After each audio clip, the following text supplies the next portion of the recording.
बिहार के लोकप्रिय मुख्यमंत्री जी ने घोषणा किया है कि हम 50 लाख हाफ सेंचुरी मारकर बिहार के नौजवानों को सरकारी नौकरी और रोजगार देने का काम। कांग्रेस की सरकार और राष्ट्रीय जनता दल की सरकार में ना मेडिकल कॉलेज खोले गए, ना इंजीनियरिंग कॉलेज खोले गए और 2 सिर्फ पॉलिटेक्निक कॉलेज खुले, वो भी लालू जी के गांव में और कहीं नहीं खुला। जैसे ही नया टर्मिनल चालू होगा, 1 करोड़ से अधिक लोग सिर्फ पटना टर्मिनल से होने का काम करेंगे। कन्या विवाह मंडप की स्थापना सभी पंचायतों में करेंगे, जिससे कि सबके शादी की व्यवस्था, शादी या कोई भी समारोह आप अपने पंचायतों में कर पाएंगे। नमस्कार, मैं हूं फलक सिंह और आप देख रहे हैं आगाज एक्सप्रेस। आज मौजूद है बीजेपी कार्यालय में, जहां पर उप मुख्यमंत्री सम्राट चौधरी ने बड़ी घोषणा की है और बड़ा ऐलान किया है और साथ ही साथ में विपक्ष के तरफ से करारा प्रहार करते हुए नजर आए। आइए सीधा जानते हैं कि क्या कुछ घोषणा है और क्या प्रहार है उनका। बिजली नहीं था, पानी की व्यवस्था नहीं थी, उसको समृद्ध बिहार बनाने का काम बिहार के लोकप्रिय मुख्यमंत्री नीतीश कुमार के नेतृत्व में हुआ है। और आपने देखा बिहार के बजट के माध्यम से किसानों की चिंता की गई। किसान कैसे समृद्ध हो सकते हैं, चाहे वो तरकारी सुधा केंद्र हो, कोल्ड स्टोरेज का निर्माण हो और स्वयं सहायता समूह के तर्ज पर एक सोसाइटी बनाकर उसके माध्यम से सरकारी केंद्र को संचालित किया जाए। इसके साथ साथ नेफेड और एनसीसीएफ के माध्यम से, जो भारत सरकार की संस्था है, बिहार की कोऑपरेटिव संस्था इससे जुड़ेगी और कोऑपरेटिव के माध्यम से और खाद्य आपूर्ति विभाग के माध्यम से अरहर का दाल, मूंग का दाल और उड़द का दाल, ये सभी का धान अधिप्राप्ति के तर्ज पर इसको सरकार लेने का काम करेगी। सभी प्रखंडों में हम इस पूरे सोसाइटी को हम कोल्ड स्टोरेज बनाने के लिए सरकारी जमीन की यदि आवश्यकता पड़ेगी तो जो कृषि फॉर्म का जमीन है उसमें भी उपलब्ध कराएंगे। और सभी ब्लॉक में छात्रों की चिंता करते हुए, महिलाओं की चिंता करते, छात्रों के लिए विशेष तौर पर चिंता किया गया कि जिस तरह 8,000 नए स्कूल का, हाई स्कूल के पूरी संरचना खड़ी की गई, उसी तर्ज पर 534 ब्लॉक है बिहार में, जिसमें से लगभग 300 अधिक ब्लॉक ऐसे हैं जहां हमारे अभी डिग्री कॉलेज नहीं है। तो सरकार ने यह निर्णय लिया है कि हम सभी प्रखंडों में डिग्री कॉलेज खोलने का काम करेंगे। और इसके साथ साथ छात्रवृत्ति जो हमारे बच्चे पढ़ रहे हैं, उसके छात्रवृत्ति को हम दुगना करेंगे सीधा, चाहे वो अल्पसंख्यक के छात्र हो, सामान्य छात्र हो, ओबीसी के छात्र हो, ईबीसी के छात्र हो, दलित समाज के छात्र हो, आदिवासी समाज के छात्र हो, सबकी चिंता करने का काम सरकार करेगी। इसके साथ साथ सबसे बड़ी चिंता होती है गरीब परिवार में जन्मी बेटी और बहन को उसके शादी की व्यवस्था कैसे हो। तो सरकार ने यह निर्णय लिया, कन्या विवाह मंडप की स्थापना सभी पंचायतों में करेंगे, जिससे कि सबके शादी की व्यवस्था, शादी या कोई भी समारोह आप अपने पंचायतों में कर पाएंगे।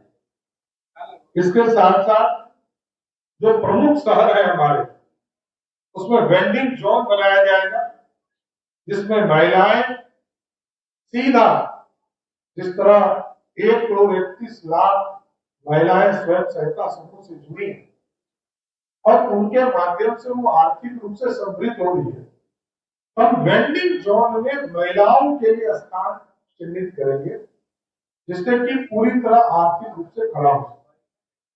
पटना में प्रयोग के तौर पर पायलट प्रोजेक्ट के तौर पर हम लोग शुरू करने जा रहे हैं, जिसमें जिम ऑन व्हील की सारी व्यवस्था की जाएगी, पिंक टॉयलेट की स्थापना की जाएगी और पिंक बसेस चलाई जाएगी। और पिंक बसेस में महिला चालक भी होंगी, कंडक्टर भी होंगी और सवारी भी सिर्फ महिला होगी। इसकी पूरी संरचना करने का काम किया। साथ ही साथ सभी जिले के जो प्रमुख बस स्टैंड है उसको चरणबद्ध से हम लोग बनाने का काम करेंगे और स्वाभाविक इन सारी चीजों को उद्योग से जोड़ेंगे। और उद्योग में कई पॉलिसीज हमने घोषणा किया है। बिहार औद्योगिक निवेश प्रोत्साहन नीति 2025 लाएंगे, प्लास्टिक के ऊपर पॉलिसी लाएंगे, बायोफ्यूल्स पर पॉलिसी लाएंगे और नया बिहार खाद्य प्रसंस्करण नीति 2025 को लाने का काम करेंगे। और बिहार जैसे राज्य में जहां हमारा जो अनुभव है, लगभग 1.5 महीने तक मैं स्वास्थ्य मंत्री था, तो अभी हम सभी प्रखंडों में, सभी विधानसभा में हेल्थ सेंटर के साथ साथ एडिशनल पीएससी बनाने का काम कर रहे हैं। लगभग 300 एडिशनल पीएससी हम बनाने का काम कर रहे हैं और लगभग 1200 से अधिक हेल्थ सेंटर बनाने का काम कर रहे हैं और सभी जिले में मेडिकल कॉलेज की स्थापना की जाए। तो इसको पीपीपी मोड पर भी लाएंगे। और जो मेरा अनुभव था कि फार्मास्यूटिकल एक पूरी तरह पॉलिसी आना चाहिए, क्योंकि बिहार के लगभग 1,80,00,000 परिवार आयुष्मान भारत से जोड़ने के बाद जिस तरह अनाज उनको मुफ्त देने का काम सरकार कर रही है, उसी तरह हम उनको दवाई भी उपलब्ध करा सके, इसके लिए फार्मास्यूटिकल पॉलिसी लाने का काम किया जाए। इसके साथ साथ सेंटर ऑफ एक्सीलेंस कई चीजों पर हमको लाना है। एक तो जो है उद्योग की संस्था है, इसको हम लोग सेंटर ऑफ एक्सीलेंस बनाने जा रहे हैं। गुण के ऊपर आजादी के पहले हम आत्मनिर्भर बिहार होते थे, तो उसमें मूलतः बिहार में गन्ना का उद्योग बहुत ज्यादा फला फूला था, वो पूरी तरह बंद होता गया और ये 90 से 2005 के बीच में ही बंद हुए। और मैं इसलिए कहता हूं कि खटारा बिहार को नीतीश कुमार जी ने आगे बढ़ाने का काम किया कि मेडिकल कॉलेज एक 1925 में बना पीएमसीएच और 4 मेडिकल कॉलेज 1979 के पहले बना। 80 से कोई मेडिकल कॉलेज 2005 तक नहीं बना।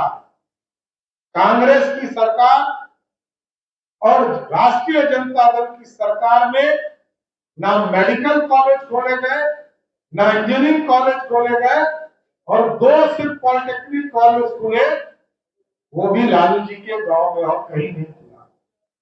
लालू जी अपने ही इलाके में खोले, कहीं नहीं खोले। लेकिन आदरणीय नीतीश कुमार जी और सुशील मोदी के नेतृत्व में जब 2005 में सरकार बनी तो सभी अनुमंडल में आईटीआई, नर्सिंग कॉलेज, सभी जिले में पॉलिटेक्निक कॉलेज, इंजीनियरिंग कॉलेज और मेडिकल कॉलेज की स्थापना किया जा रहा है। इसलिए साथियों, मैं स्पष्ट तौर पर बताना चाहता हूं, एक खटारा बिहार को एक समृद्ध बिहार बनाने का काम नीतीश कुमार जी और एनडीए की सरकार ने किया। देश के यशस्वी प्रधानमंत्री जी के नेतृत्व में 2 बड़ी महत्वपूर्ण काम शुरुआत हुआ है। अगले कुछ दिनों में आप देखेंगे एयरपोर्ट को चालू होना है, तो उसका टर्मिनल बन रहा है। अभी तक 30 लाख लोग पूरे प्रदेश से पटना एयरपोर्ट से उड़ने का काम करते हैं, लेकिन जैसे ही नया टर्मिनल चालू होगा 1 करोड़ से अधिक लोग सिर्फ पटना टर्मिनल से उड़ने का काम करेंगे। और इसके साथ साथ आदरणीय प्रधानमंत्री जब अप्रैल मई में आएंगे तो हम लोगों ने आग्रह किया है कि बीटा के एयरपोर्ट का भी शिलान्यास किया जाए। अभी मोकामा से बख्तियारपुर का 4 लेन का काम पूरा हो रहा है मोकामा में ब्रिज का काम पूरा है। अभी प्रधानमंत्री जी ने भागलपुर में 3 बड़े काम हमें निर्देशित किया।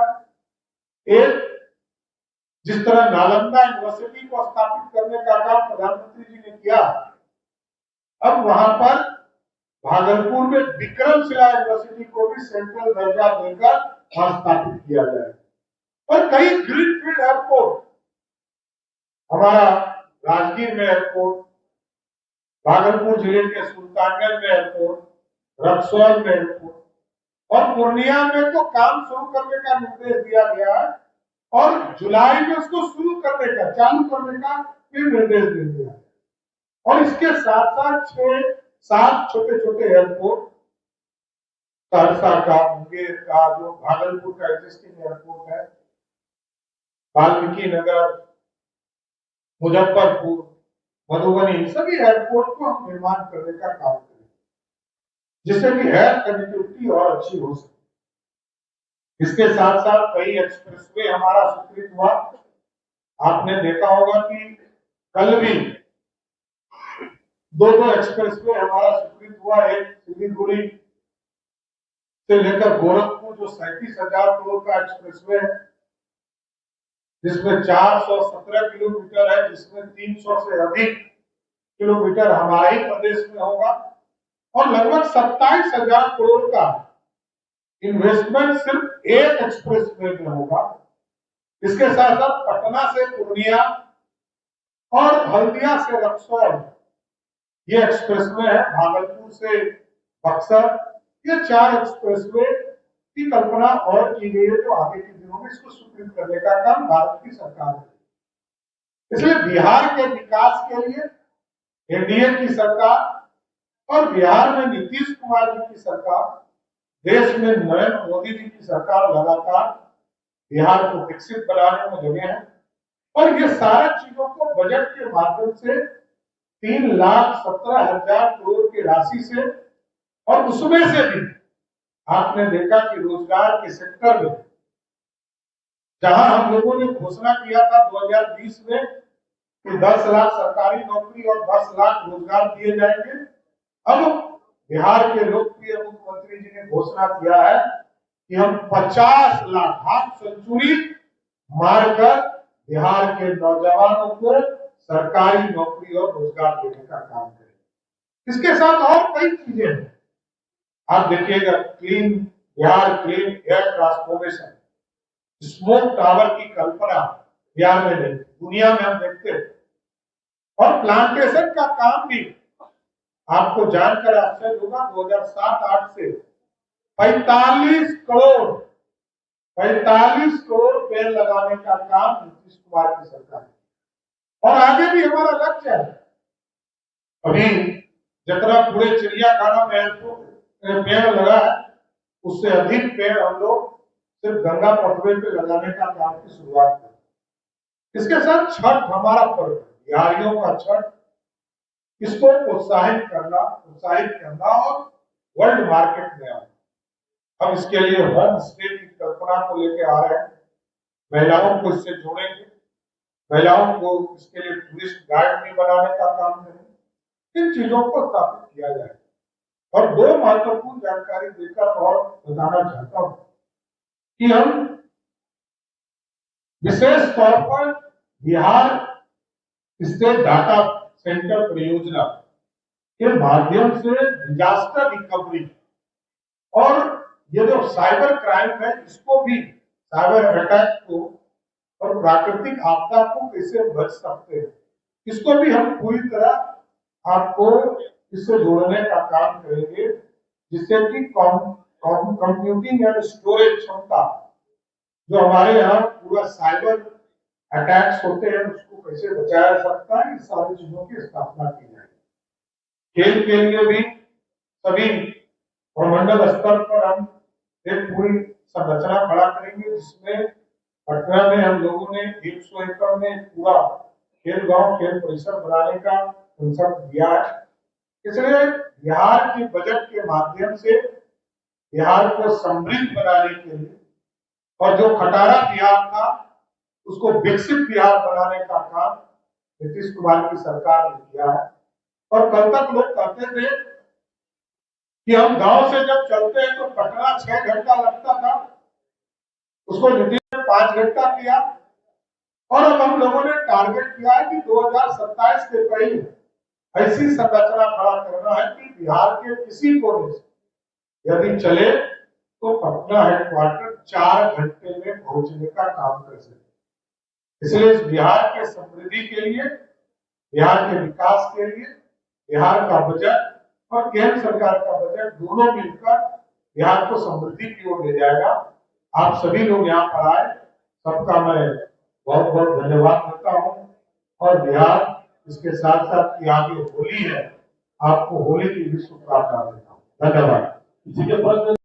जैसा कि आपने देखा और सुना, साफ तौर पर उनका जो घोषणा था कि उनका ये कहना है कि किस तरीके से खटारे बिहार को, जो बिहार में जहां सड़कें कम गड्ढे ज़्यादा हुए करते थे, उसे विकसित बिहार में तब्दील किया है सीएम नीतीश कुमार और मौजूदा एनडीए सरकार ने। और साथ ही साथ में उनका स्पष्ट रूप से ये भी कहना है कि जो मुख्यमंत्री हैं, उन्होंने जिस तरीके से बिहार की प्रगति में अपना योगदान दिया है वो काफ़ी सराहनीय है और विपक्ष पर करारा प्रहार भी करते हुए नजर आया है। उनका ये कहना रहा है कि विपक्ष का कोई और काम नहीं है, सिर्फ यही काम है कि वो जनता को बरगलाते हुए नजर आ रही है। जुड़े रहे हमारे साथ, देखते रहे आगाज एक्सप्रेस। धन्यवाद।